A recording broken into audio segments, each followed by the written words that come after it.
Let us pray.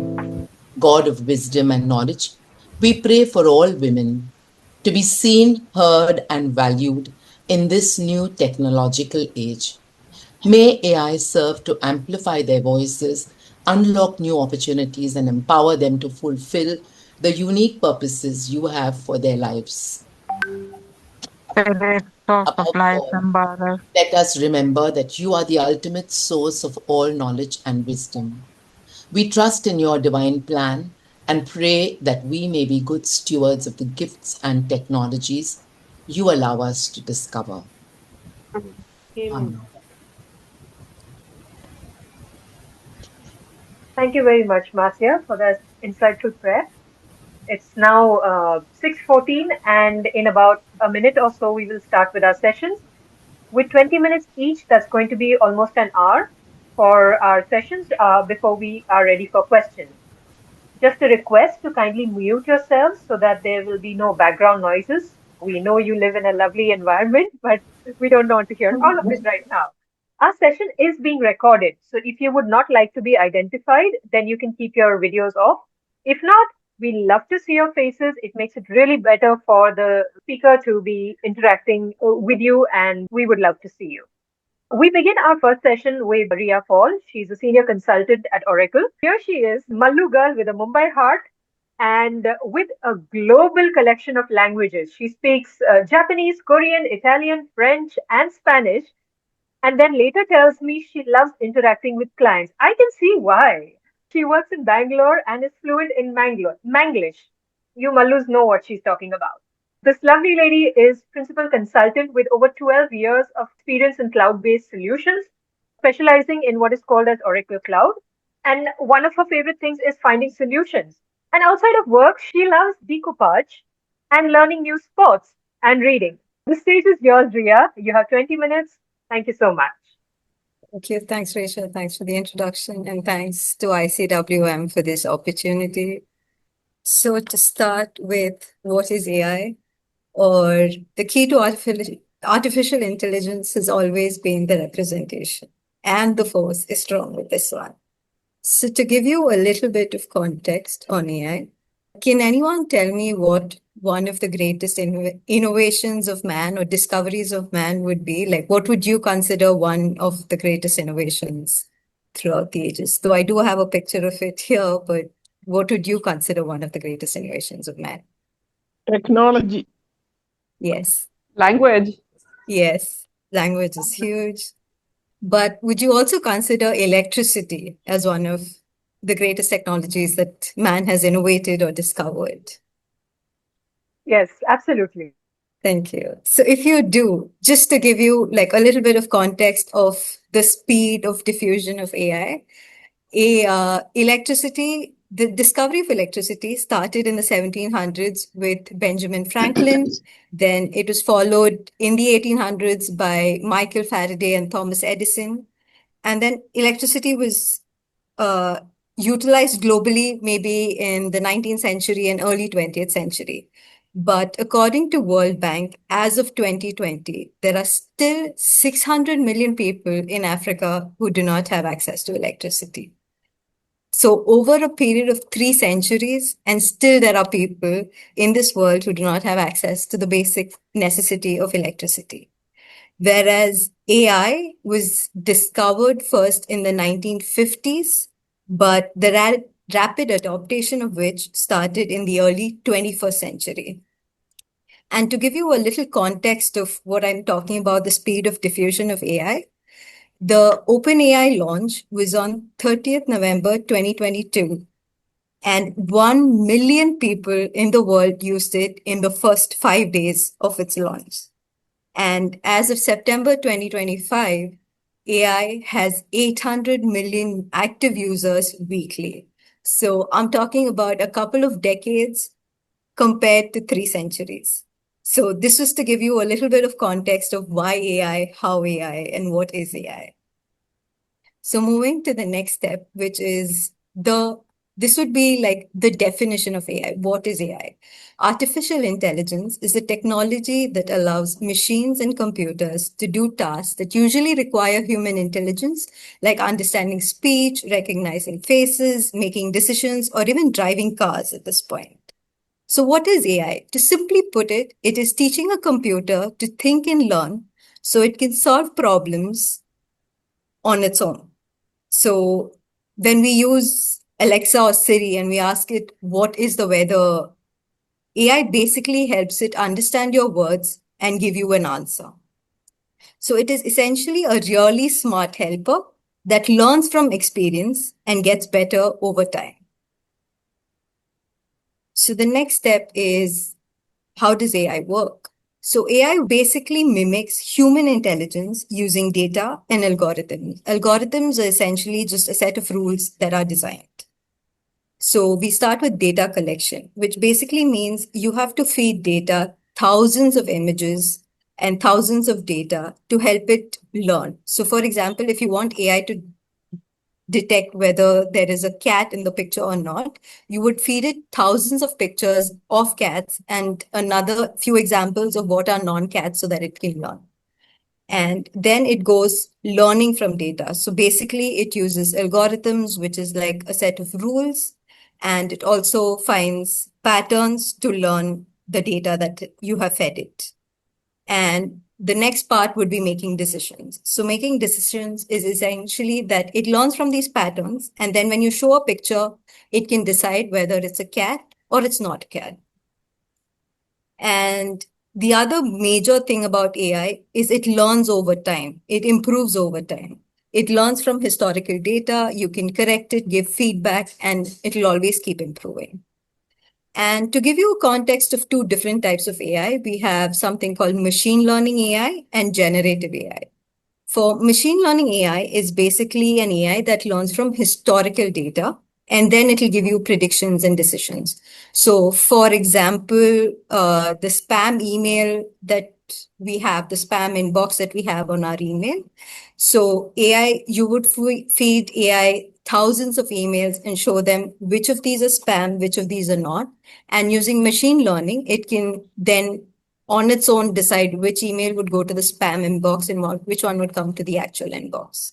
Whereas generative AI, it just doesn't learn from the AI. It also is used to create new content.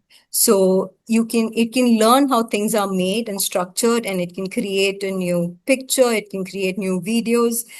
You feed it data about dogs, and it can just create a new dog. As in real life, it might not exist, but that is how generative AI works.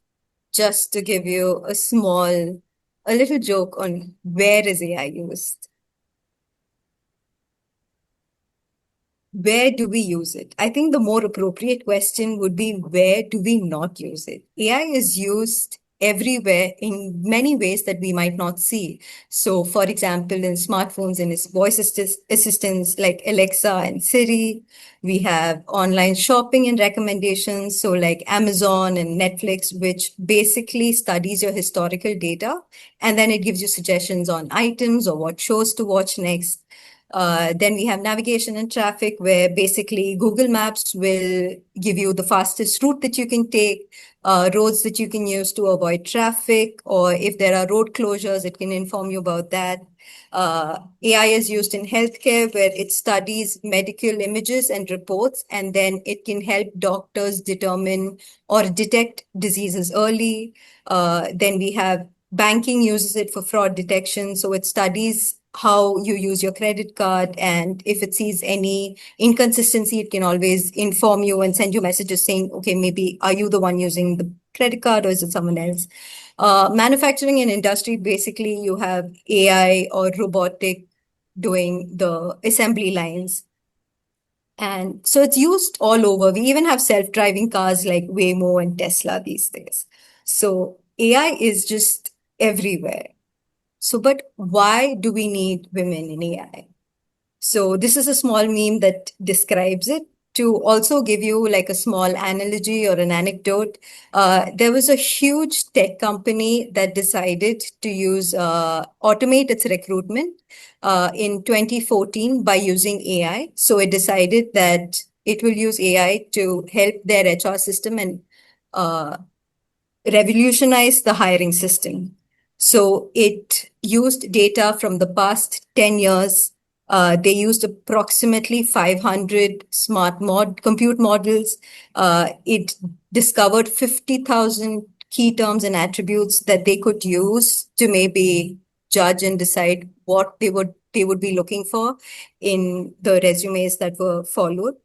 But by 2015, they realized that AI wasn't giving them data. It wasn't giving them gender neutral data. Why?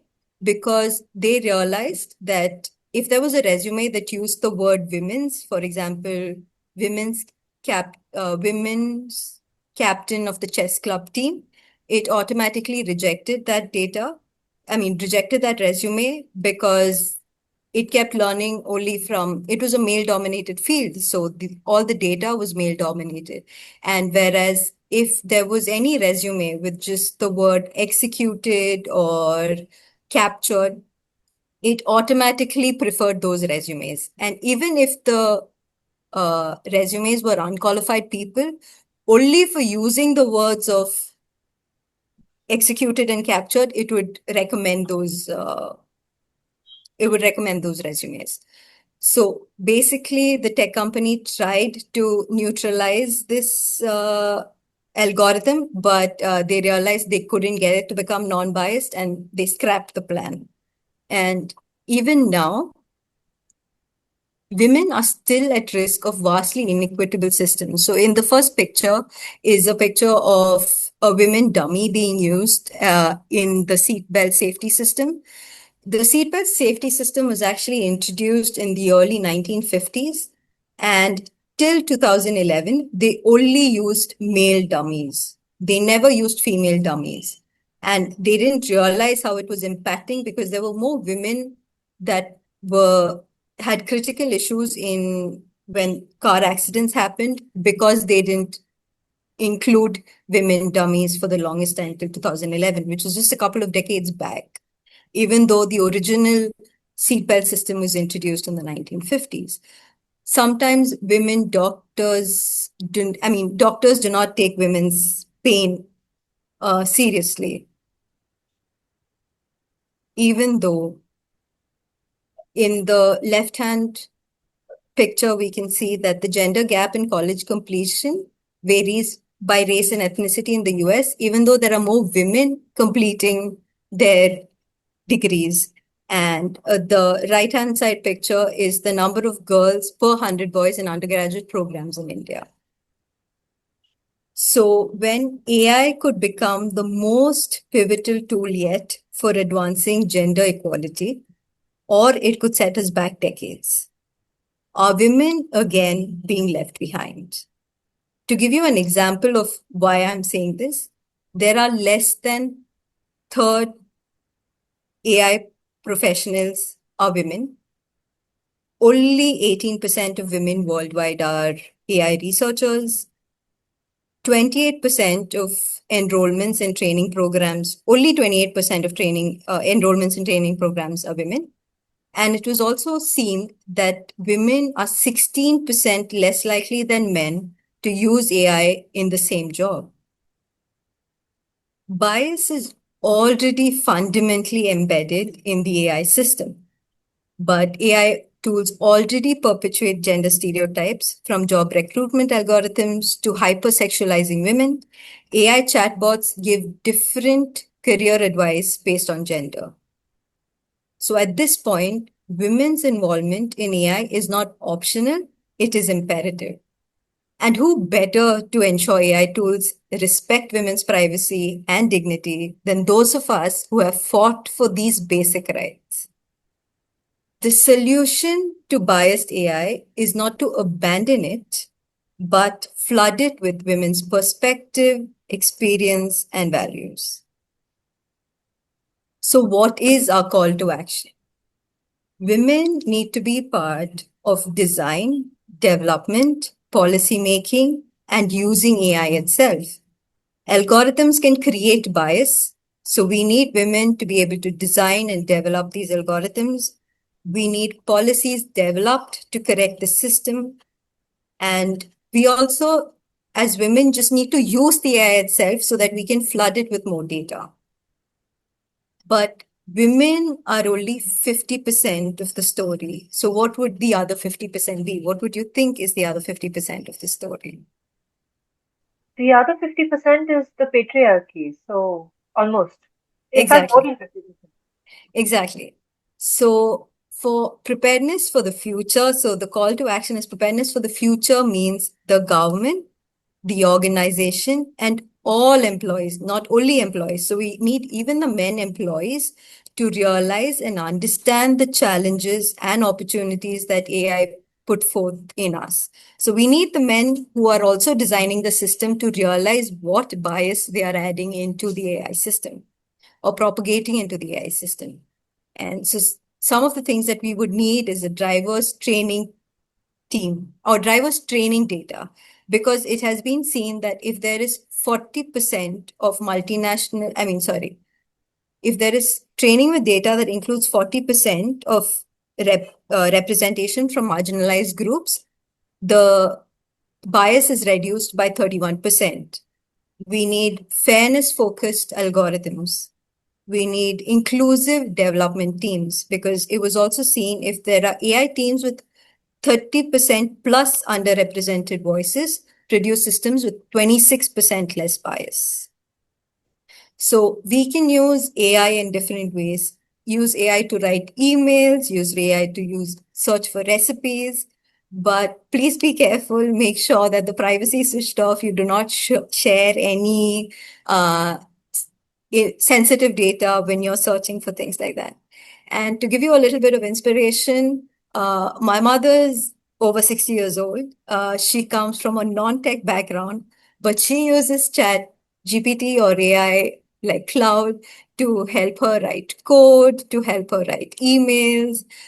Even my aunt, who is over 60, she uses ChatGPT on a regular basis to help her design classes and things like that. So please don't be scared, be bold, use AI, feed AI details, because women's involvement is needed.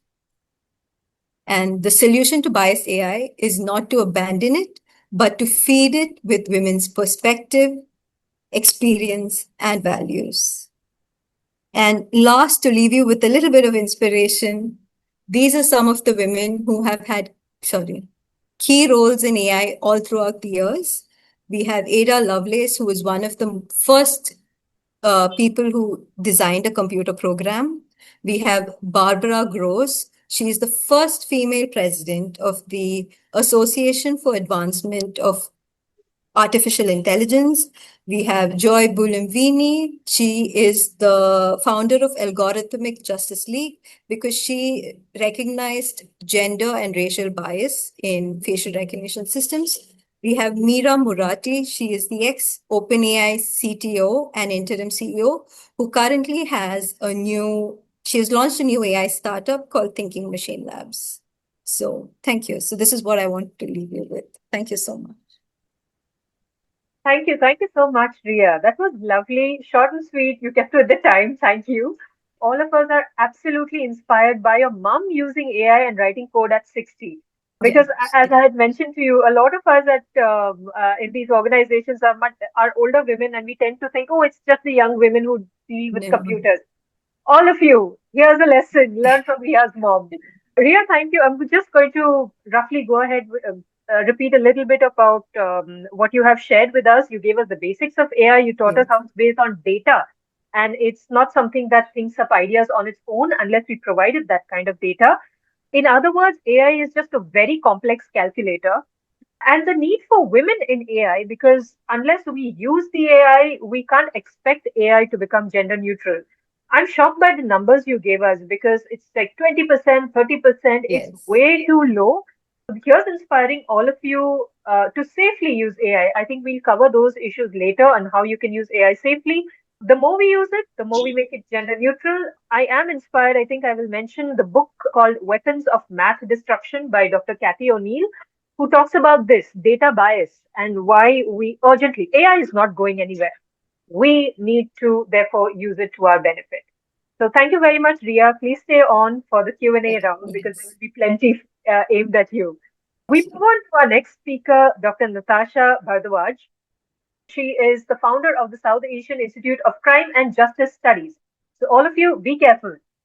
On a serious note, she is a globe-trotting criminologist and with more than 10 years of experience in shaping research and policy on gender, crime, and justice across South Asia, Africa, and the US.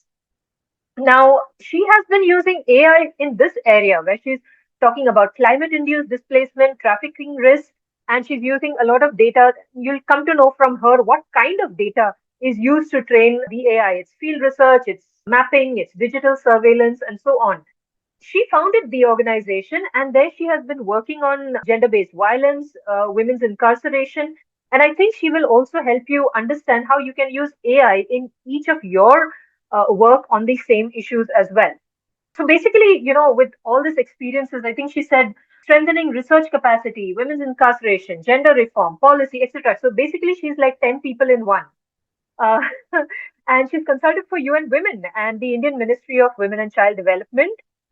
Like many of you know, we so desperately need publications. She's published in Feminist Criminology. I think many of her papers, you must go and read of some of those papers. And she's written for Swaddle, Scroll, and Groundwise. Here it is, her work with evidence and action. Presenting to you Ntasha, and she will be talking about AI climate action from a gender perspective. Ntasha, the stage is yours. Thanks, Rachel. Oh, I was like, I just, please, thank you for that great introduction. I was already nervous. Now I'm more nervous. So, thank you so much, ICWM, for this, great opportunity.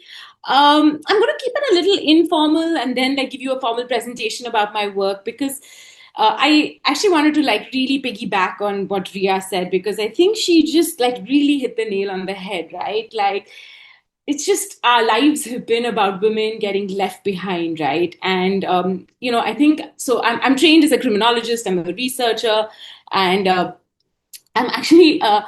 It's very hard to do the work I do sometimes because I just get stuck with the research. So I do a lot of work on like incarcerated women, why women turn violent, and I see decision making and interventions very disconnected from research, right? So early this year, I was really going through a phase where I was like, what can I do? I founded this institute. I see frustrations of how do I say it, non-women making decisions for women and women's bodies, right? So for me, I was really just frustrated that I have this great data, knowledge, evidence that I keep talking about, but somewhere it's not moving into an actionable place.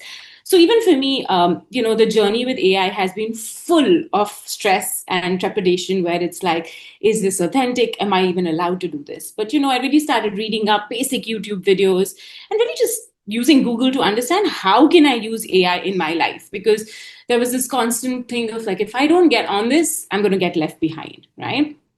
And then a thing that I've really noticed around me is, and I'm sure everybody sees it, everybody hears it, AI comes up in your daily life, right? Everybody's using AI, but nobody really explains what AI is about. So that's where my fascination with it began. And, one of the things is, since I've been working in this space for like over a decade, just about like, how can I, really use it to create some sort of change, right? And I'm a criminologist, so very often gender-based violence, violence against women, violence perpetrated by women, we get left behind. We're just an afterthought. It's kind of like mix and stir. And there's some excellent work absolutely happening, but funding is drying up in this sphere. So I was having a discussion with a friend of mine, and I was just like telling her that all these people harnessing AI for all these for-profit things, but the conversation around harnessing AI for good is so limited. She just turned around and she's like, what's stopping you from doing it? I said, well, I don't see myself as a person who knows how to use AI.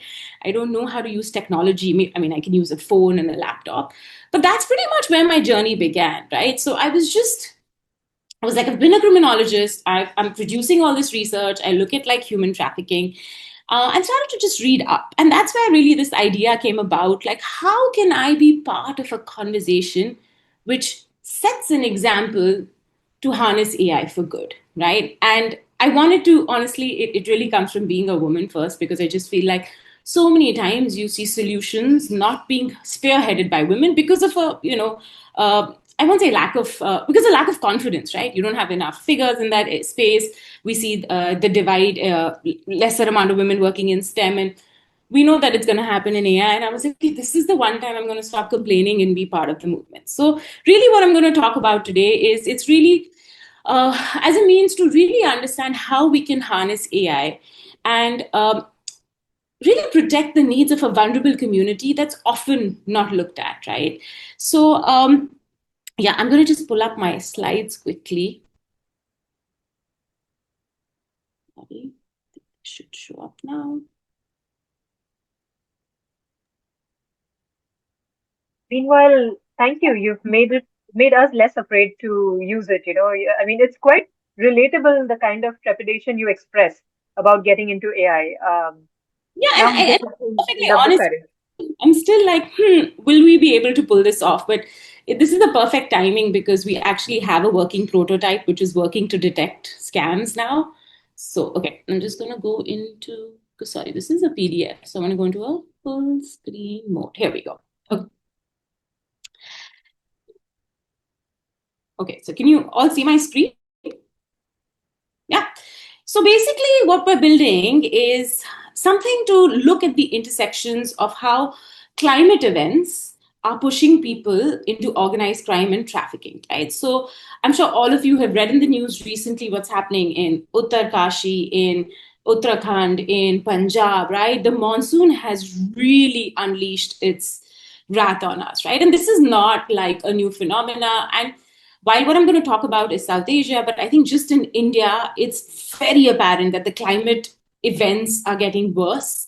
And we really are not really paying attention to people, but what we're paying attention to is infrastructure, right? So think about the news. You're like, oh, what does the news say? The news will always say stuff like, oh, this road went away and this dam is overflowing. But actually what's happening is livelihoods are getting lost, right? People are losing their homes, right? So if you look at the numbers right now, right, around 40 million people in South Asia are projected to be internally displaced, right? 40 million people by 2050 will be moving not out of choice, but because of climate displacement, right? And it's very interesting that a lot of our research is not even really picking up on, we're not talking about it in terms of like, this is forced displacement, right? This is not people moving because of just choice, right? So as somebody who's like studied trafficking for a while, there's always like a push and pull, right? So there's not enough economic opportunity, so people move into a different area. What climate essentially is doing is, of course, it's wreaking havoc on livelihoods, crops are being destroyed, people are losing access to, social protections, right? And what also happens at this time is basically people become desperate, right? So that means that they become prime targets for forced labor, sexual exploitation, right? Because just think about it, right? If like when Odisha had Cyclone Amphan and Yas, there are like a lot of studies that come out of it where young girls have lost all access to, and again, the intersection here, the impact on women and children is very high, right? Because what happens is there's a caregiving burden on them. What happens is livelihoods are lost. So there are very few means for them to actually reach out and access legitimate means, right? So what happens in these spaces is a lot of organized crime syndicates start reaching out to people, right? So they'll reach out to people and be like, here's a job offer for you. And sometimes you hear it through another community member. More often than not, these are not legitimate offers, right? These are basically people who are going to get trafficked. So a lot of recent reports coming out of West Bengal area, especially Sundarbans, is that a lot of young girls are trafficked to Delhi, right, for sexual exploitation and sex work, right? And when you look at our official data, which is the National Crime NCRB, it doesn't really talk about these girls. It just talks about, if you look at it, our trafficking numbers are abysmally low, but we have a large number of missing women, right? So when I started working on this, I reached out to CSOs who work on the ground, and they were like, it's very obvious we don't have the data, and we don't really know how people are being trafficked. So we have an understanding on case by case basis, but we're not being able to aggregate it together, right?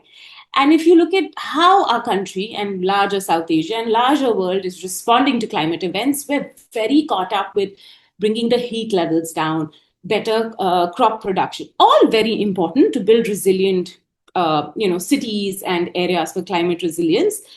But what's missing is how are we protecting the people who are going completely unnoticed, right? These are people who really don't have access to even basic necessities, and they're completely going missing. Very often when a flood happens, we have shelter camps that are set up. There's lack of monitoring here, and women and young children are going missing, right? And these are landing up in, trafficking areas. So, yeah, basically here we go, right? So this is a case study that we summarized, and it was basically Cyclone Amphan displaced over 3 million people in Sundarbans, and this meant that large-scale people were being migrated, right? NGOs reported a surge in human trafficking, and basically there were reports showing that women lured into exploitative domestic and sex work, and boys into illegal labor camps, right? And new vulnerabilities, digital scams.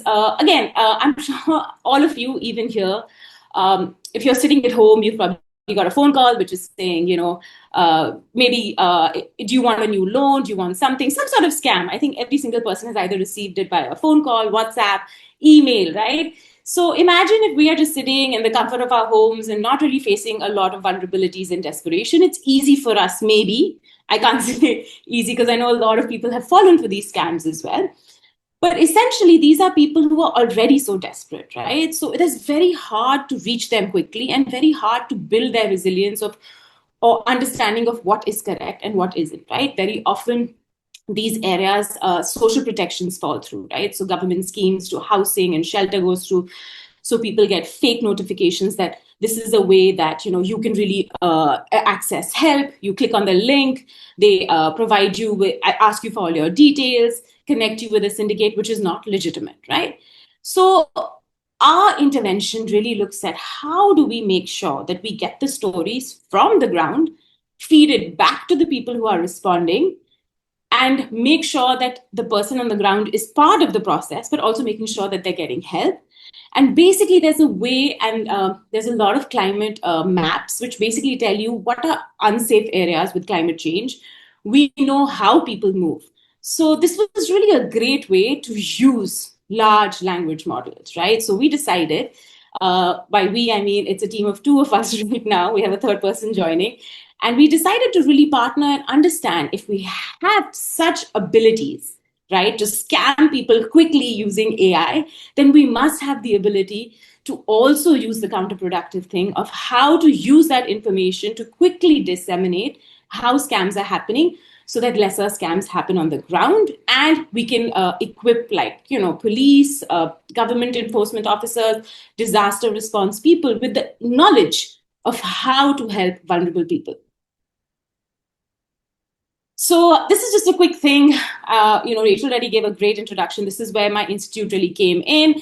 And we really decided that we want to do a context-specific understanding based on evidence and work with, it's like a multi-stakeholder thing, right? So we know it's going to take a whole of society approach to really address this problem.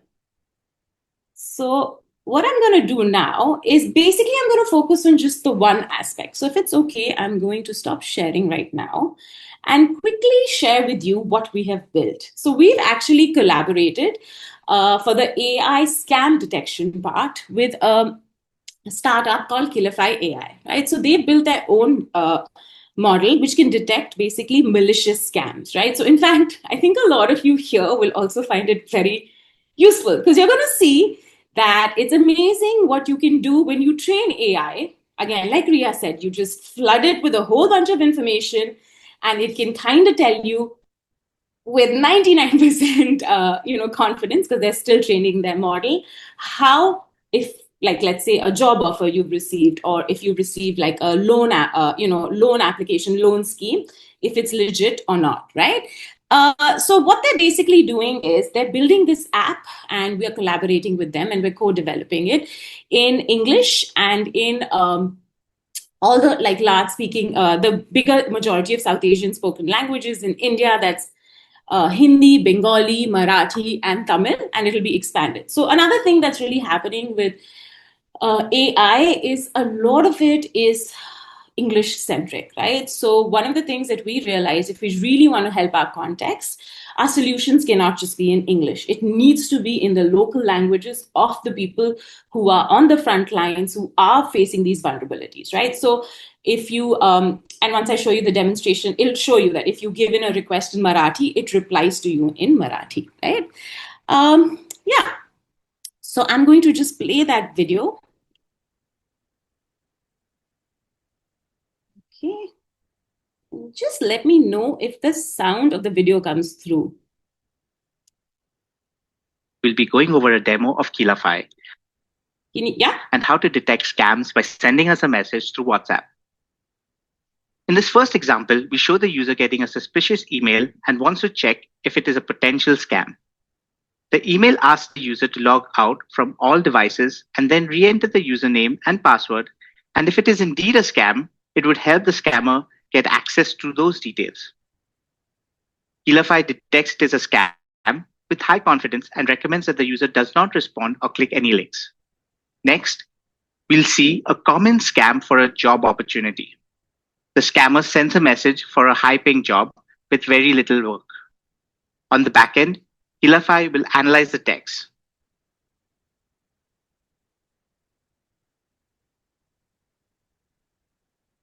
It then detects it is a scam with high confidence. It also gives a reason and recommendation of actions to be taken. In the next example, we check a legitimate postcard sent by a friend, a thank you message for an event we recently attended.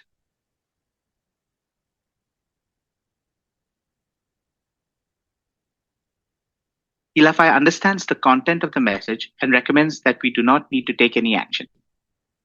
Deepfakes are a rising concern, and we've added this functionality in our backend.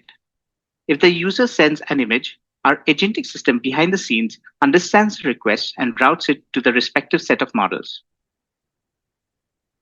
In this case, it detects that this image is a deepfake. Now we test a real image.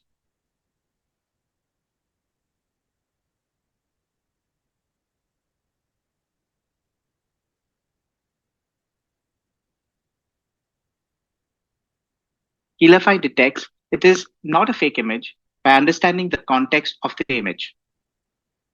Finally, we want to check a government message, which are sometimes really important. Here, the government of India is sending a WhatsApp message, and we send it to Kilafy to check if this is a true government message. It recommends it is not a scam, and it's from the government of India. At the back end, it checks the websites to confirm if these are real. Notice we can detect text in multiple Indian languages, in this case Marathi, and can respond in the same script if the user requests it. Our backend has task-specific and multimodal models that can work on text, images, and videos.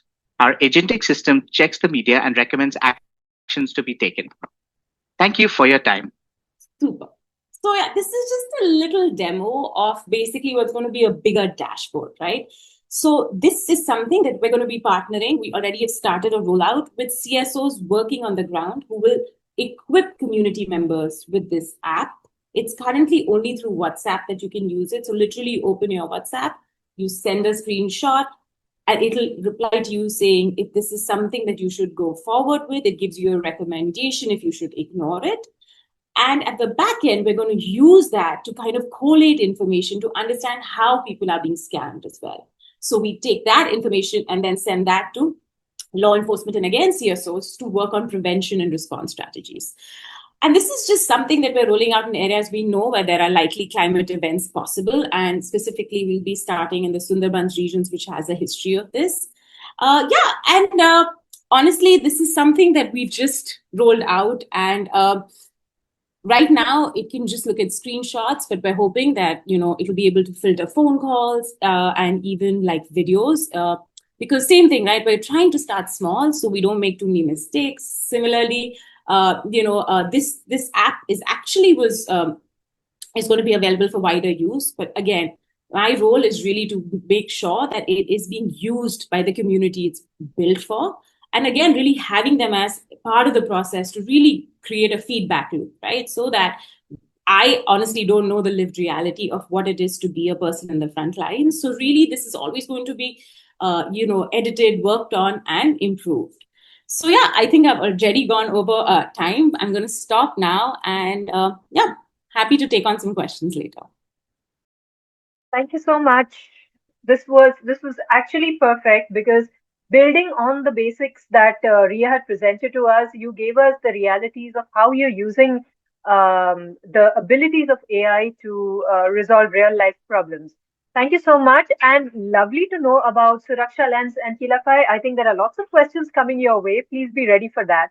One important thing is that I think a lot of us are aware of a number of AI scams and phone related scams, which is why it is so necessary that we hear from people like you, especially that we know that there are people who are building systems to prevent scams, that there is this such work happening. So thank you so much. As it is my habit, I have another book recommendation, and that's very close to what Natasha is working. It's called Whole Numbers and Half Truths by Rukmini, which sort of gives you an idea of how data is misrepresented, and which is why we need people like Natasha to interpret data correctly. So thank you to the two of you. We will move on to our next speaker. We have Dr.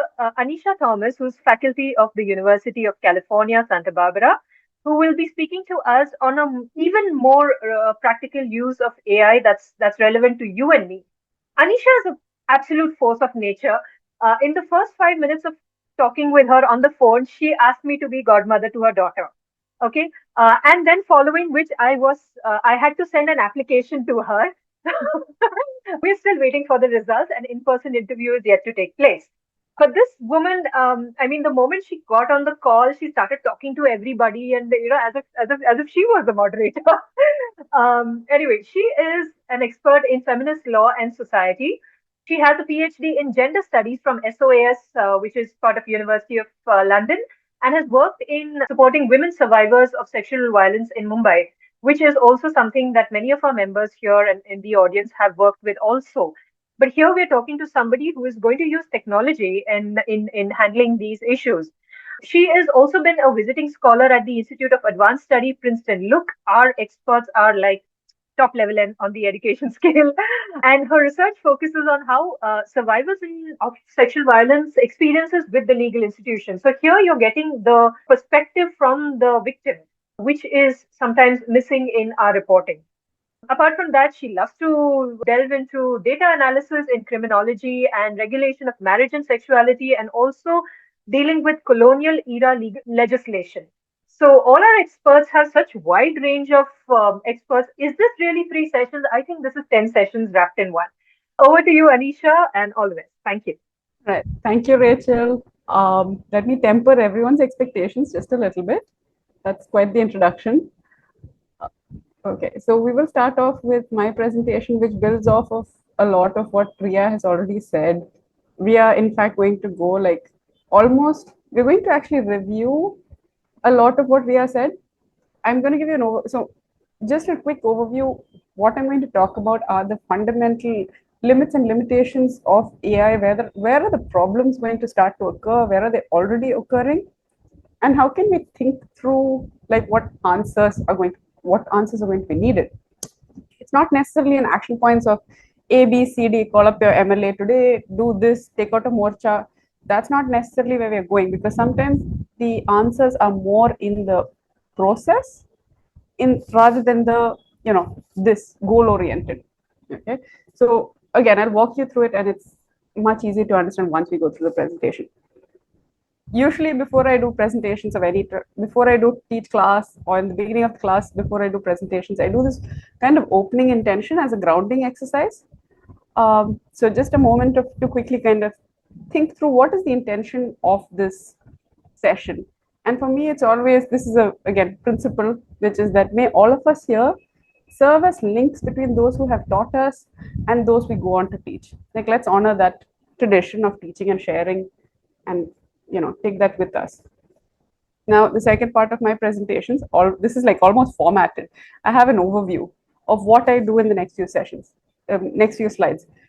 So we are going to break up today's presentation into two formal bits. Section 1 has a lot of overlap with Rhea's section, which is what are we doing to understand AI? How can we understand AI better? Why that's important though is to understand the links between the foundations of AI and the social impact problems of AI, right? So we're going to go through the types of AI, how today's AI works, and then we're going to think about the current impacts and the ways forward. So here my aim is to help you come up with a cohesive framework. I cannot give the solution to all problems at all times, because here's the thing, all problems at all times, the solutions will usually be tailored to that one solution, to that one circumstance. But if you're thinking with a principle in mind, using that principle, you can come out with your own tailor-made answer. So it's always better to go back, learn the principle, then try to apply it yourself. So here's what we're going to do. First, we're going to go through understanding AI. Now, understanding this known unknown, right? Like Rhea said, really, AI is everywhere. We're using it even when we don't want to be using it. We have our own listening devices, and if you're like me, if you try to like limit your exposure to listening devices, you have other people's listening devices.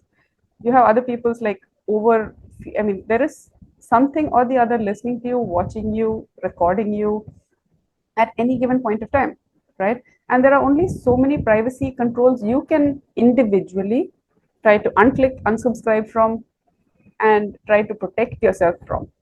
Okay. The second thing is that in this presentation, we're going to try an evidence-based approach.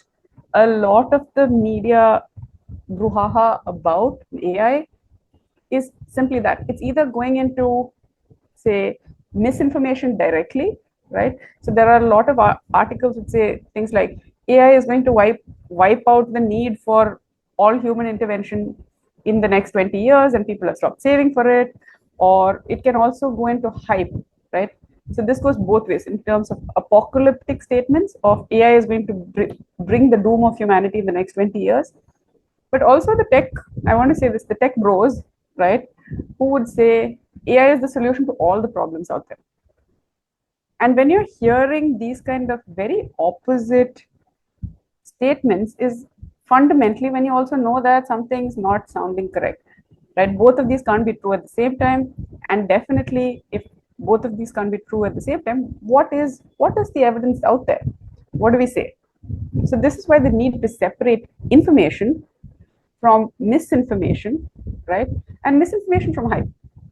Because it's also really hard to tease out information just from hype, because hype can build on something that is partly factual, right? It can be exaggerated on both sides of that spectrum. So again, just trying to build an awareness that not everything you're reading or listening to about AI is entirely factual. And it is not possible to sometimes say this is black and white facts and this is not facts. Sometimes you have some gray areas. Kind of factual is also possible. And that makes it dangerous because we automatically then emotionally go into fear, go into panic, or go into extreme optimism. None of these emotional reactions is, in some sense, great, right? Now, first of all, let's go into the different types of AI. So broadly speaking, there are three types of AI.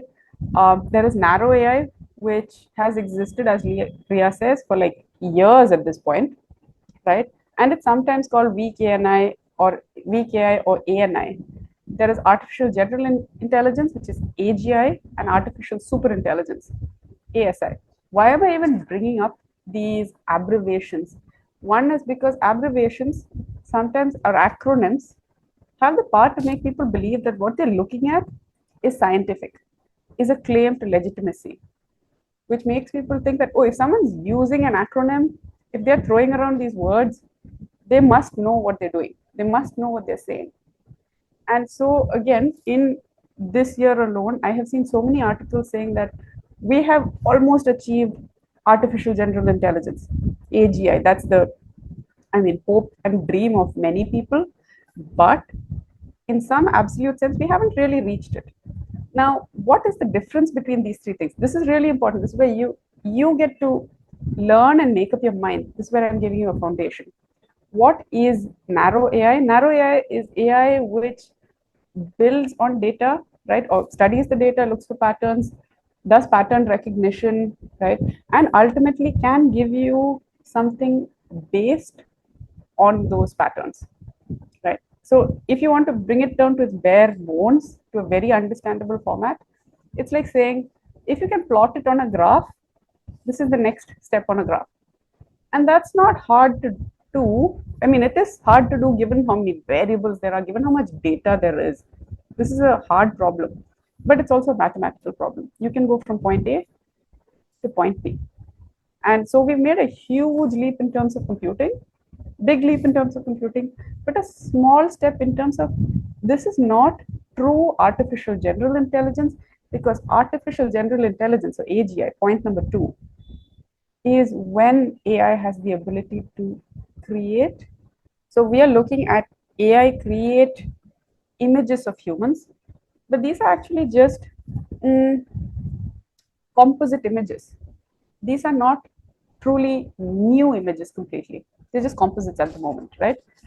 You can have composite forms of music. So narrow AI can produce new tunes based on pre-existing tunes, right? Can create new ways of writing your letters based on what it has studied of other people's letters. So, which intuitively you would know that this is not the same as a human being, because human beings make that huge jump of creativity, right? We can think really out of the box. Let me be upfront here. There is a lot of room for dispute about this particular classificatory system. What I'm telling you now in terms of narrow AI, AGI, and ASI is broadly accepted.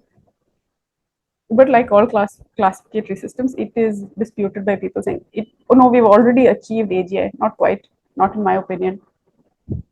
It's up to you to kind of decide a little bit whether you think the systems like ChatGPT and Claude are truly creative. If you look at it closely, you'll realize it's not. The other thing that makes it really hard to establish, if we've gone from having just narrow AI to true AGI, is that there's a lot of lack of transparency. Governments have been doing a terrible job of regulating and having overview of what researchers are doing. Most of it is because of like infringements on proprietary and intellectual property rights, but that is an excuse, not an actual reason. The actual reason is that regulators have not caught up with technology yet. So, what is our first key takeaway? The first key takeaway here is that even the most impressive AI right now, right, is still mostly narrow AI. It's not, general AGI.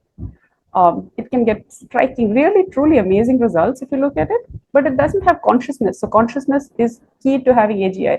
It doesn't have emotions, and it doesn't have human-style reasoning really yet. So it can mimic based on data sets. It's not able to have that experiential angle of it. So now, from here on out, again, hewing closely to what Rhea has already said, but really the flip side of a lot of it, right?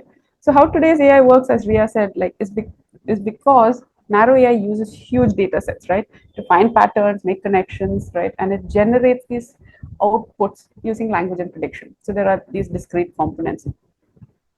What looks like creativity to us? So I'm sure everyone's seen these pictures of someone can upload a picture and create a cartoon of that person in the style of a particular Japanese artist, right? But it's really just advanced pattern making at this level. AI predicts what comes next based on its training data, whether that's a sentence, a picture, or a line of code, not truly original intuitive thinking. What fuels this ability, though, right, is that huge data sets, huge amounts of power are being used. And let's just talk about the data angle of it for now, and we will get to the electricity and resources and angle next. Massive data sets which use survey data, savings data, banking data, medical data, all of our media outputs, right? So it's books, speeches, images, everything. Now, the problematic part is that the licensing of these data sets, some of it is licensed and it's used legitimately, some of it is unlicensed. Who is the true owner of that Facebook post you put up? Who is the true owner of a tweet that you created? Do you own your LinkedIn profile and what you put into it? What about your WhatsApp texts? WhatsApp is now gone in some sort of advertising blitz saying that everything is end-to-end encrypted, right? But the fact that it's having to advertise so much also puts that seed of doubt in your mind of why is it having to push this? Right? It's because there are allegations that it is not actually truly private end-to-end messaging. So in this sense, right, AI is taking an existing problem that we have problems with. We haven't yet figured out how privacy works on online for online content. It doesn't work. It's not just online content in terms of what you type. It's also if you have a Siri in the house, if you have an Alexa in the house, and you're talking, who has right to that data, right? So these questions have always been there in some sense, but now it's gone to an extreme with AI in terms of who owns it and what they can do with that data. Now, the second part of it is also in terms of how much resources AI uses. Rhea, can you I can ask Rhea again. Rhea, can you remind us how many people were using AI on the first week of AI use, and how many people are using it currently? Yeah, it was 1 million people in the first 5 days and about 800 million active users per week currently. Thank you. Yeah, so that tells you it's huge, truly humongous levels of computing, right? So where is the power coming for that? What's happening in terms of cooling?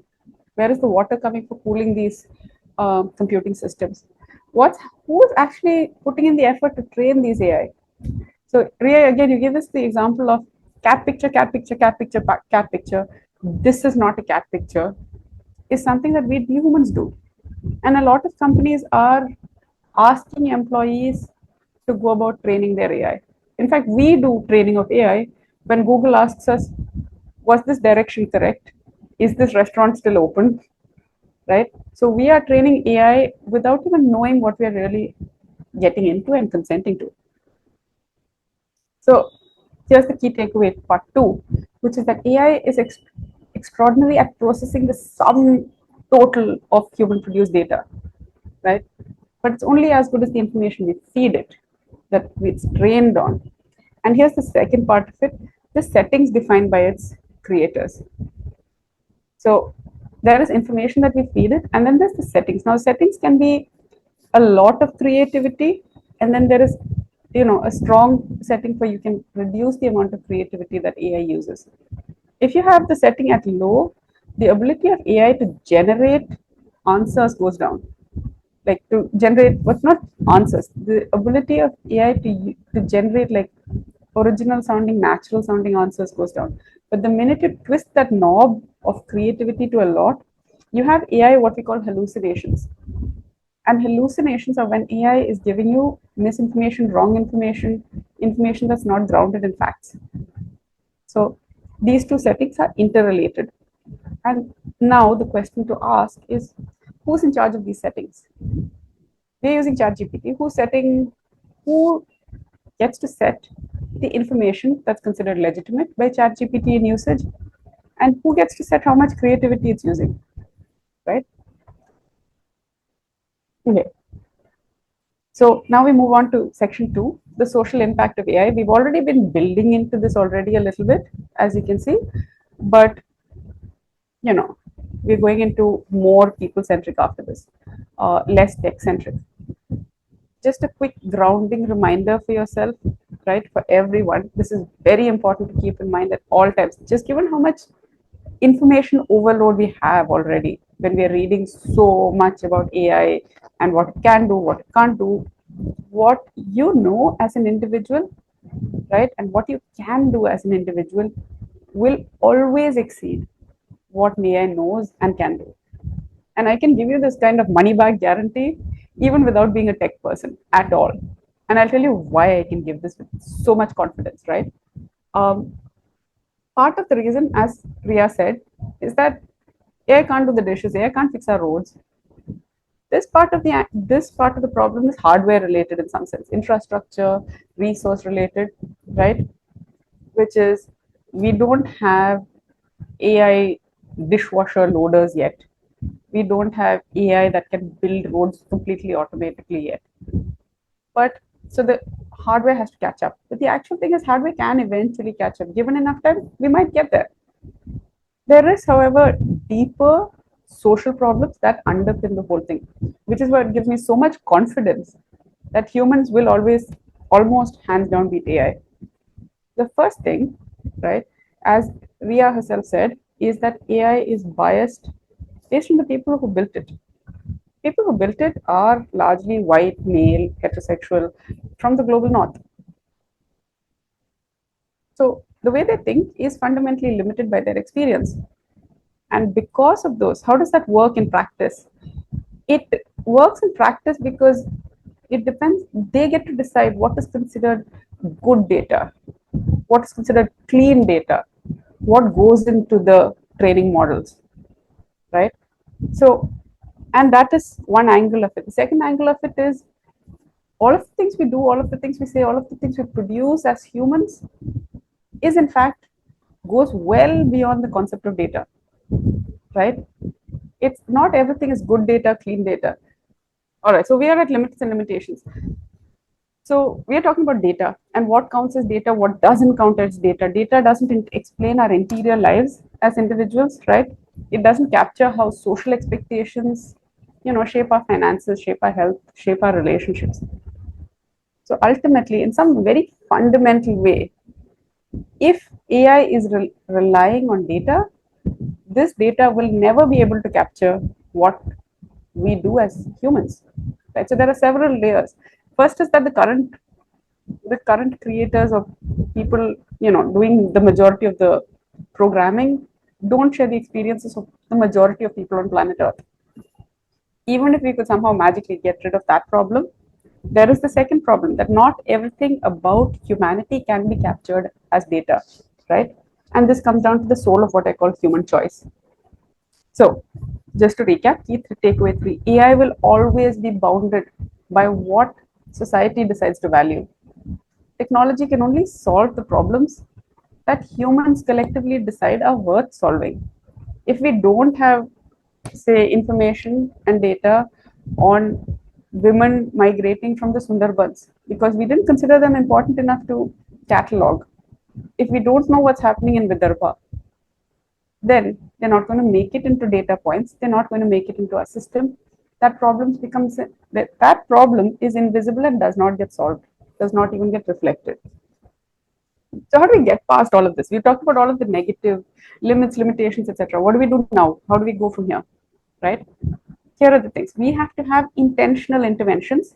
And I'll give you 3 examples in terms of work, resource use, and privacy and ownership. Just because, as I see it, these are the key factors, key areas for going forward that need urgent attention. Now, in terms of AI and work, one of the biggest fears, and rightly so, is that AI automation is going to take away hundreds of jobs. Okay, technological change has, in fact, always taken away a lot of jobs. The key question here, right? The key approach change here that I'm offering you is to ask you to think through what's wrong with taking away 100,000 jobs. What's wrong with jobs and labor being reduced? There isn't actually a problem till we tie labor to people's self-worth and people's incomes so fundamentally, right? So when technological change happens, it can happen equitably where it benefits everyone because the advantages are being redistributed evenly. Everyone gets a share of that benefit versus extreme inequality where technological change happens and fewer people have access to greater and greater wealth.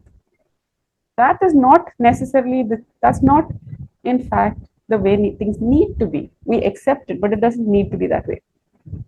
The second thing we're going to talk about very quickly is resource use. As I said, AI uses a lot of resources. People from privileged communities don't know this, understand this, and fight back every time, say, AI warehouses need to be put up in a particular location. Therefore, these computing complexes get pushed into the places that least can afford to have them. Places where people have the least bargaining power and the ability to speak back and push back and say not yet, not here.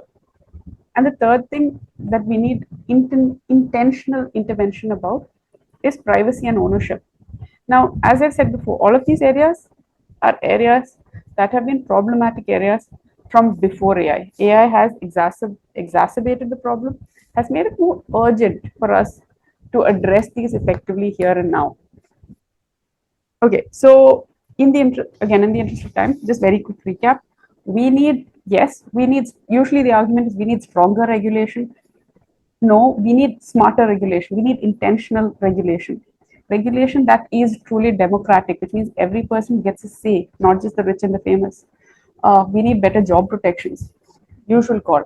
We need to respect expertise of all kinds, not just people in technology. We need community builders. We need people on the ground. We need legislators, everyone to contribute and to have their inputs be taken seriously. So at a public level, we should be doing smarter regulation. At an individual level and at a broader level, we should be doing cultural and social shifts within ourselves as well. We have to break out of this mentality of money equating to people's individual worths. Right? This is the fundamental basis of our democratic system. One person, one vote, all people equal. But somewhere down the line, not even somewhere down the line, we've lost that plot. So we need to revalue. What does it mean then to value a person for more than their monetary worth? We need to value their creativity.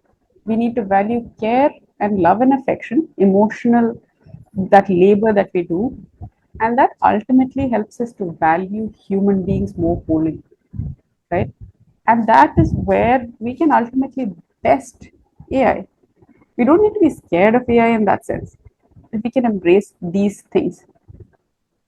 So, what is the fourth and final takeaway?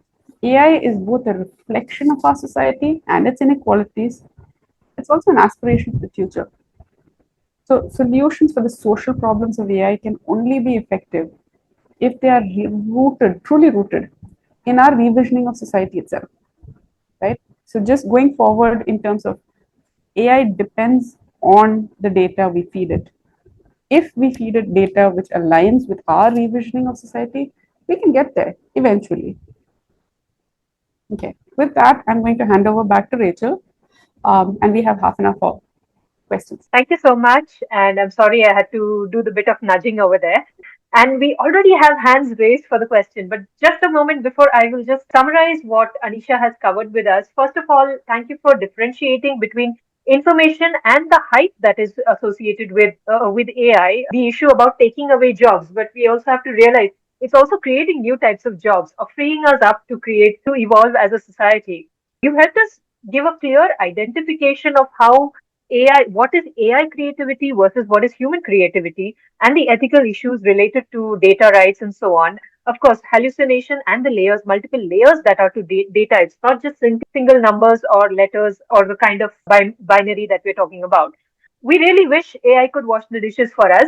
But yes, a very, very important issue that you brought up is the importance of regulation, whereby even the governments are unable to understand how do they regulate. So we might have questions about that. Somebody with Samsung SM has got some questions. There are some questions in the chat box also. We'll go one by one. The person who raised your hand, please go ahead and ask your question. Unmute yourself and ask your question. Okay, thanks, Anisha, Ntasha, and Rhea. Now, many of us use cloud, and I'm very concerned about the fact that, as Anisha has pointed out, that storing of data involves a lot of use of resources. And I know that the data is stored in poor countries, particularly Latin America, in places who can least afford to waste the water. For me, I feel that consciously, I do not want to use cloud because of that reason. Because if I am storing data on the cloud, I'm exploiting those poor people over there who are not getting water. What do you say about this idea of using cloud to store our data. For me, I feel it is not just, not right. I'll direct that question to Rhea since she's literally working with Oracle Cloud. Uh, it is a very good question that you don't want to take the resources away from people who can't speak back to them. But in this day and age, it's always going to happen one way or the other. But yeah, like you said, the way we need to figure out, the way what Anisha mentioned, we need to find a better way to store it and not take it from the marginalized community or people that are getting affected with this. But in the way innovation is moved, it is going to be cloud. We just have to find a better way of doing it. Like you said, there's no option of no cloud. We just have to find a better way to use that cloud. I think this also adds to the whole complexity of energy production, energy use, and so on. Especially now, I think the major challenge for scientists, for technologists, is the storage of energy. There are people who are trying to develop natural batteries, which and help you to. So then you are not having such an impact on the environment. But of course, these technologies are still being tested. Okay, Noella, you're next. Thanks so much. All of you were really excellent, and I feel a little more wiser after listening to you. However, my question is about emotions. I know Anisha talked about a value system, and she also talked about being everything being impersonal as far as AI is concerned. Now, if we have to impute data to expand the scope of AI, how do we do that regarding emotions? I'm talking about protests, I'm talking about anger, I'm talking about, these, what should I, there's so much that's happening in society today. The whole protest against the ruling dispensation, for instance, okay? How do you impute all that to expand the scope of AI? Secondly, I just want to say that I've always felt AI very intrusive, like Facebook. You open WhatsApp and it's there. You open Gmail and it's there. It's everywhere, and you cannot do without it. So, how do you safeguard your privacy as far as AI is concerned? I think one of you had mentioned that. Rachel, I can take that question very quickly. Yes, so to all of the questions about how to safeguard your data around AI, at the moment, the best we can do is two things. A is to not give out sensitive information at all. And B, Not give out, sorry? Not give out, not even input any sensitive information Okay. into it.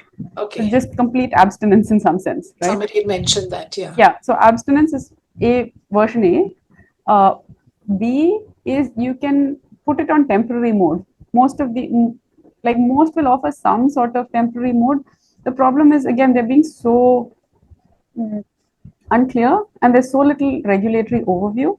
It's not even, so there's poor regulatory overview.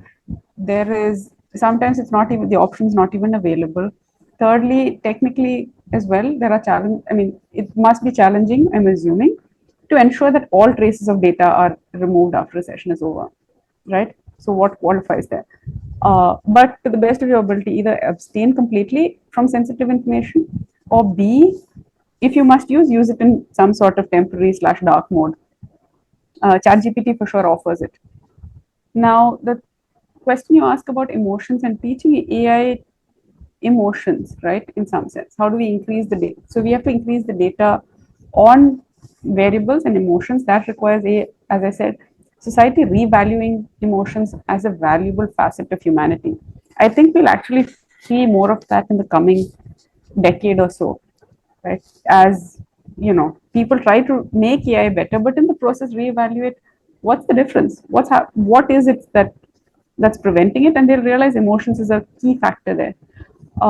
There is already expanding research work on emotions, and to some degree AI does work so much with psychological literature that they are taking into account what is there, at least.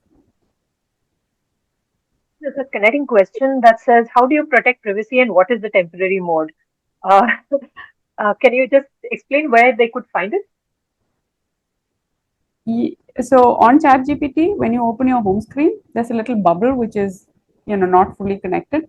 That's where you'd find the temporary mode. Yeah, it's on the top right corner. Yes. And with Gemini, it's on the top left. Mhm. That says that it stores your chat for 72 hours before it deletes it from its memory. That's what it says. So Yeah. that's also an option. Yeah. Ask whatever you how to safeguard your data. It's kind of it has to lay it out for you, so you can put in a prompt in ChatGPT to be like, can you help me turn temporary mode on? So it'll give you prompts for it. It won't do it for you, but it'll tell you the steps of how to do it. Fantastic.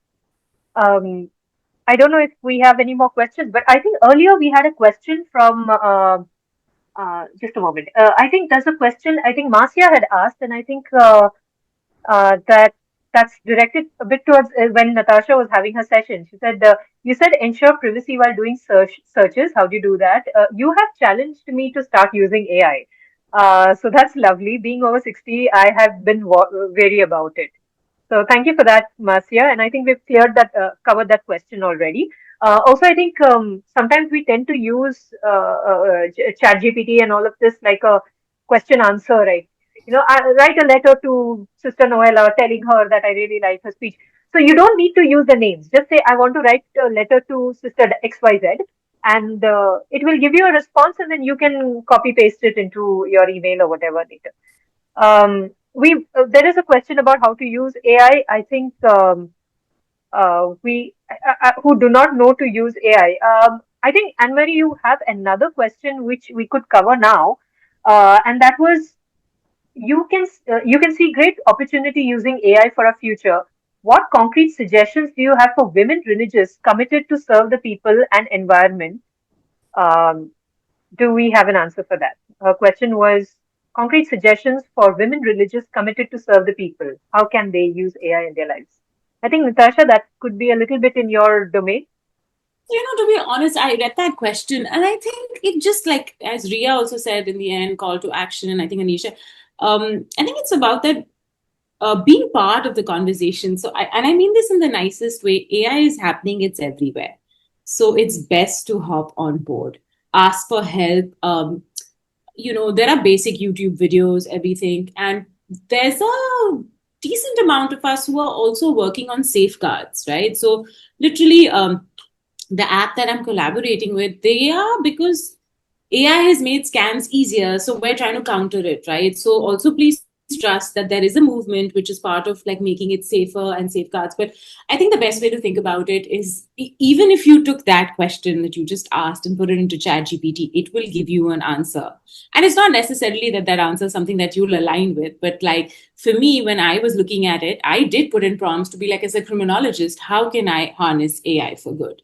Right. So I think we start with just that. And I didn't really, how do I say it? I started with basics like drafting emails and stuff, right? And for someone like me, it almost felt like I was plagiarizing because I was like, I've been raised as an academic and I'm like, I can't copy stuff. But by the end of it, it's giving me room to do the real work. So I think being part of the movement is the first step. And that's how you can really identify concrete steps of what it will look like for you in your field. As somebody who I can talk about my field, but yeah, I think the first step is just exploring what's out there. And literally, AI platforms can tell you. You can explore the gaps in there. You can look at the risks in there. And of course, I think the most important thing is to realize that the AI information is not complete. It's just a starting point, right? So please don't think that everything presented to you there is absolute truth, right? Like I have to go back and vet my reports and look at like, are these actual climate events happening? And I appreciate this. I rely very heavily on ChatGPT, which says that ChatGPT does make mistakes, right? So please, I think whatever kind of plan you're coming up with it, how you're using it, it's about, I think that was the word somebody used. It's a helper. Think of it as a helper, as a starting point. Don't think of it as the end goal. And I think jumping on and looking at it as a way to make your life easier is the starting point, and then really exploring. So yeah. Rachel, can I also add to that very quickly? So that question really like resonated with me a little bit to say, for us to say how we, like all three of us have had some, all four of us and more of us, I said, we don't feel quite welcome, right, or confident about using AI. We've all started off with this on the back foot. And part of that being on the back foot is socialized behavior. Women are not, like, in some sense, considered tech savvy, right? Older women, even less considered tech savvy, right? And because of that, so the society has already inhibited and limited us in that sense. We need to look past that and say, you know what? Maybe the people who are talking about AI don't know as much as they think, as much as we think they do. And so don't let that again. So this is where a lot of my presentation was reiterating. Don't be intimidated by the people who claim to know everything there is to know about AI. AI itself doesn't know everything there is to know about everything. Everyone on this chat group knows far more than the best AI can ever know. Right? So go forth with that confidence. And then if someone says, Arey, you don't know this much or what? You don't know how to set up the temporary chat or what? The answer to that is, why are you valuing me less? Why are you seeing me as less? I have expertise. It is different from what your expertise is. But we are both fundamentally equal. So jump into the water, as Ntasha is saying, go ahead and use it. So point number one, go ahead and use it, play with it, see how you like it, adapt, see what you can improve in your own life using it in terms of just like taking out the grunt work of responding to emails politely, these things. Second thing you can do is, if you're in any way related to an organization, see if you can have an AI policy, just to clarify for yourself and for others what responsible AI use looks like. So responsible AI use might be just as simple as, if you have used information generated from AI, fact check it, right? Is it even allowed to use, something like an AI to generate information? If you have, please fact check. Like, just that much alone is a big step forward.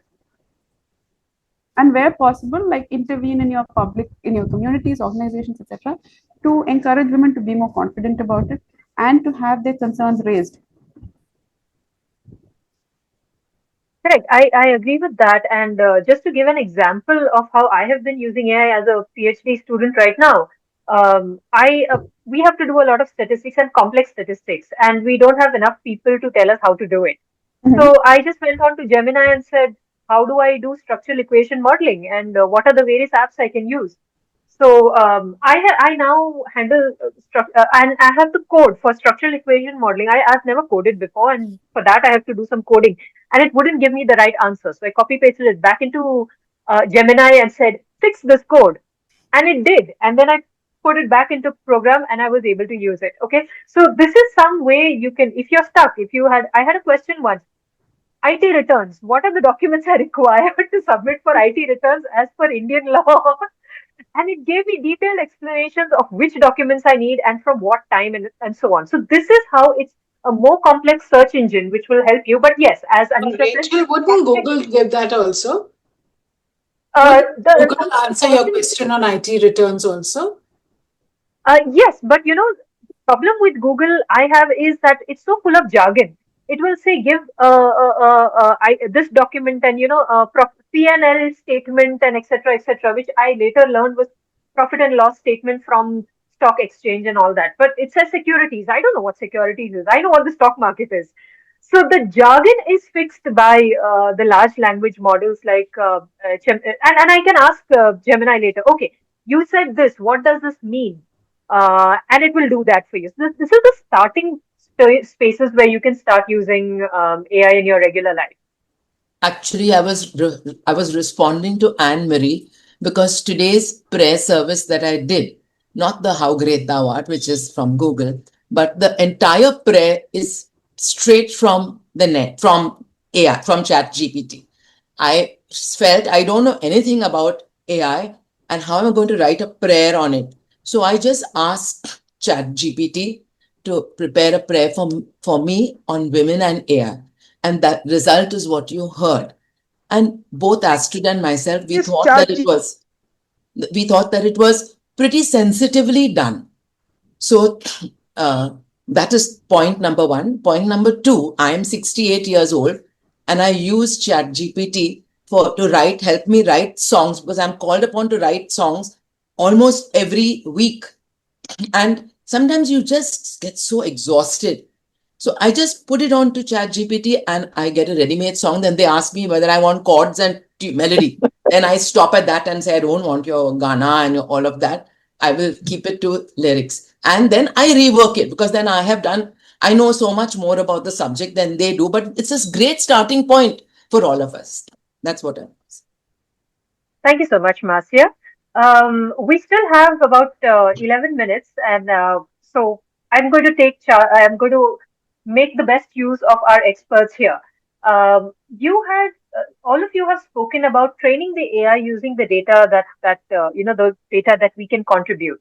Now, from everyday life, other than asking ChatGPT and Gemini to work, to do what we ask them to, how else can women contribute to the development of AI other than becoming coders ourselves?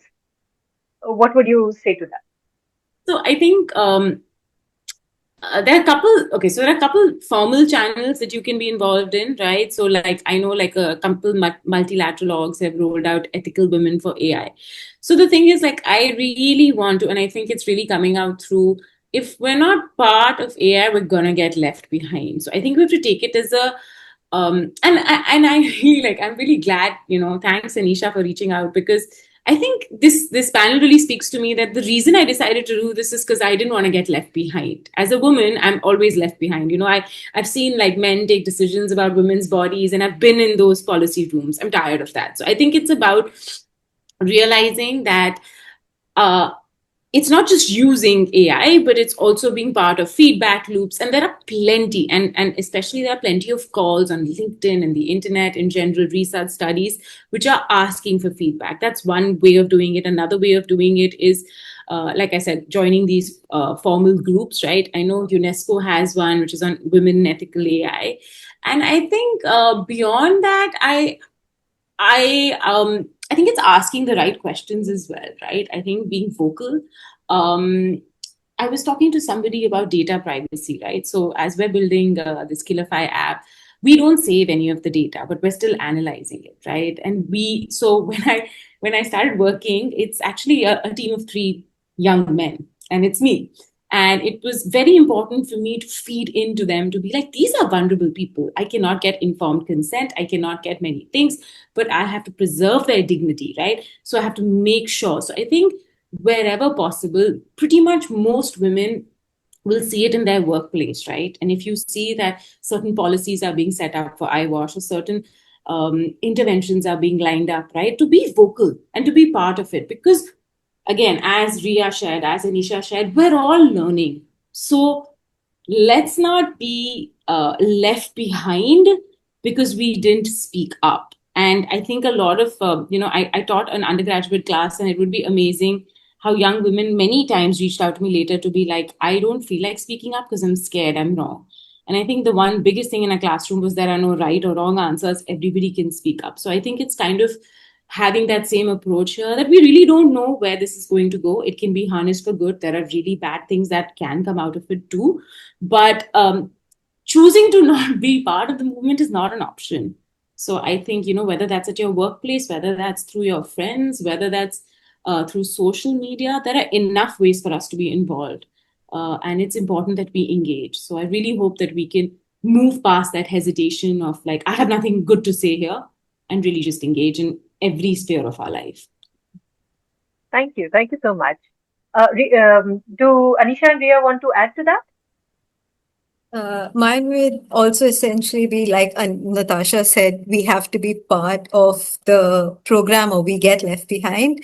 But also, I think we should get the men also involved so that they can realize where the gender bias is coming. Because unless you point it out, it's not going to strike them, because obviously for them it doesn't affect them in any way whatsoever, and they're also part of the system. So I think one of the other ways would be to consciously get them to realize they need to change the way they're thinking, what they're doing, and things like that. So that's additionally one other thing that I would suggest. I think that's where she's reminding me of the third book suggestion, which is Invisible Women by, I think, Caroline Criado Perez, where she talks about how, unfortunately, I think the example used by Rhea was also about the seat belt, the seat belt alignment, which was designed on male bodies. And it also talks about how pavements are designed for keeping in mind the male schedule and so on. So yes, Invisible Women, another book. And I think I'll leave with the final question, which everybody has on their minds. One is, if we start using AI intelligence, what happens to natural intelligence? Because we are quite filled with a lot of AI slop. And will AI turn conscious? So, with that's our final question for today, and whoever wants to cover it. I'm just going to start by saying that Sam Altman, who's the OpenAI person, has an excellent interview on this, and that's what I was watching before this. And I think the first thing he said in the interview, I made a note about it, is that AI begins with human input, right? So yes, I do think we have to proceed with caution, but they've really worked hard to even minimize the hallucinations, right? Making up data, so there are checks in places. But yeah, I think. To be, again, I'm going to say the same thing basically, that again, to not engage because we're so scared is a little displaced right now, because even my AI model that we're training, it's based on human input, right? And that's why it's important for us to be part of it. And I think definitely watch that. It's his, it's with Tucker Carlson, but it's a really great interview because he's really speaking to these questions, and these are the people who are the helm of it, who and he's pretty open to say he's not entirely sure where it's headed. So yeah, there is going to be some genuine concerns, but I think that's where we have to also proceed with caution in terms of what we share. But yeah, not being part of the movement is not something that I can recommend right now. So it's a smart helper, and I think that's where we have to think of it. Rhea? Yeah, like the human rational mind is something. I heard someone talk about this. The human rational mind is way more powerful than what AI can come up with. So even though we use AI in a lot of ways, but yeah, I don't think it can ever replicate the human's rational mind. And like Anisha said, the leap that AI takes is way smaller than what a human mind can, like, what a human mind can imagine when it has to go out of the box. So, yeah, that's it. Thank you. Also, Thank you, Rhea. his quote was, currently AI doesn't do stuff unless you ask it to. So that's where we're at. Remember, we're asking AI to do things for us. So at least there's full control right now. Thank you. Thank you so much, Ntasha. Anisha, last words before we have the close? Anisha, can you hear us? Yeah, sorry. Yeah. I was just thinking, it's all of these conversations about AI really, like I said, for me, fundamentally, it is the value of human beings that I keep coming back to in terms of who gets to make choices, gets to, and this is also really good. This has actually been a tremendous forum to bring these conversations to, because in other forums, I don't feel quite that sense of connection in terms of, if I say, yes, but where is that human value, right? And it gets lost somewhere down the line in terms of, if we can make it a data point, it will be okay. But we can get a machine to make a decision. Question is, again, how come we're putting decision making we're even thinking of putting decision making into the hands of machines before we put it into the hands of all people? Still blows my mind. I think you've left us with a very important thought process here, and also a very important instruction for each of us, is that where is the human soul in all of this? And the human is us, as Ntasha said, when we are interacting, and Rhea also pointed out. So we have to be part of this if we do not want it to so-called take over. We are very much part of the solution, and we have to be the soul. We can't just let like AI slop, for example. I think one of the things we can do is by just simply rejecting AI generated videos, which tend to be shared a lot on our ICWM website, also on our WhatsApp page. But use it effectively, like I think all of you have in your PowerPoints, because I noticed one of Ria's diagrams was AI generated diagram. It made it pretty, it made it good, but that was a device that she used but the words were hers and the ideas were hers. So we'll end on this positive note where we want to be part of the solution, part of the conversation, but also maintain caution and your personal safety as well. Thank you so much to Anisha, Rhea, and Ntasha for your valued time, because I know you all are so busy with international projects and so on. This was a lovely interaction, and we hope for many more soon. We will move to Flavia for the final for the conclusion. And I understand that Anisha has to leave, but we absolutely, you're free to stay, you're free to leave. I understand because we just have 1 minute to the scheduled time, so as such. Thank you so much. I will remove the spotlight now from all of us, and we'll listen to the speaker. Anisha, Flavor, you can go ahead. Yeah, thank you so much. So much. I think this was a great session, as the feedback that has come in shows. It also, like, I do agree that women get left behind, and we have many barriers into getting into new kind of technologies. I do myself. So this has given me a lot of encouragement to try AI for the various work that I do, and and many other people have also felt the same, who are much older and who are uh, technologically challenged, I would say. So thank you so much. Thank you, Anisha, for suggesting this theme, and uh, it has opened the window wide for many of us. Uh, taken out the blinkers, and given a very clear picture. And I found all the presentations very lucid, very informative, very much to the point, so that it doesn't go over our heads to those who are not exposed to this. Um, and I think it was I mean, for thank you, Noella, for giving a new life to ICWM Mumbai, and putting together this small group to plan this. And there is Astrid, there is Marcia, there's Anisha, and there's myself, and there's Noella. And we came together as a very small group for thinking it out and planning it out.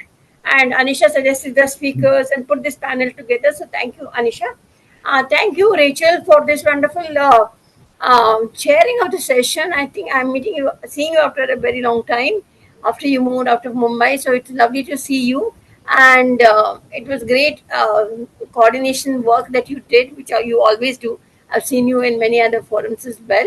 And thanks to Reena for giving us the use of the Zoom for this conducting this workshop. Reena is always very generous and always sharing her Zoom link with for any kind of webinars that we want to hold. I also want to thank Marcia Anise, Neha Dikuna Marzello, who designed the poster, and that poster was very appealing, and it got us many participants for this workshop.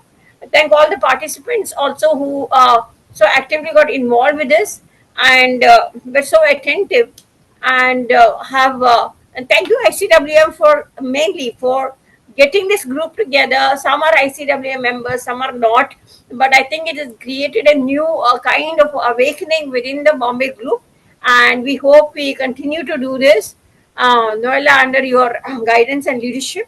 And we have listed on some more issues to be dealt with, and I think that will get many of you. Thank you again, each of the speakers. You are always so good and to the point that it has really opened up windows for us. So thank you, everyone.